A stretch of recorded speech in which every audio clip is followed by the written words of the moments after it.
Pasqua. Buona Pasqua. It's from the same balcony that the world got to see him first only 17 days ago that Pope Francis gave his Easter blessings.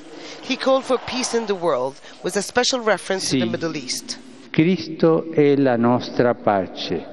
Christ is our peace, and through him we implore peace for all the world, peace for the Middle East, and particularly between Israelis and Palestinians who struggle to find the road of agreement that they may willingly and courageously resume negotiations to end a conflict that has lasted all too long. Peace in Iraq, that every act of violence may end, and above all, for dear Syria, for its people torn by conflict, and for the many refugees.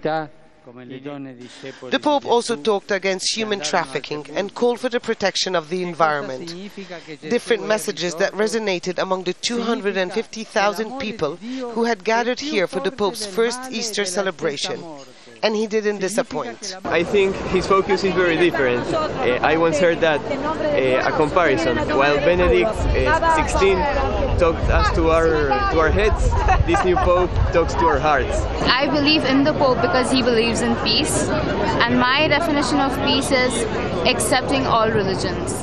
Easter Sunday marks the resurrection of Jesus Christ, a joyous celebration for Roman Catholics. On this day, St. Peter's Square was decorated with 40,000 flowers that were brought in from Holland. Maya Deroux designed the display and had the privilege of meeting Pope Francis, a moment she says made her rethink her beliefs. So it was really amazing because now I'm 31 years old and I never thought about becoming Catholic. And I'm not sure if it's going to happen, of course, but already the thought of it. It's clear that this is a Pope that struck such a huge chord among so many people in such a short time.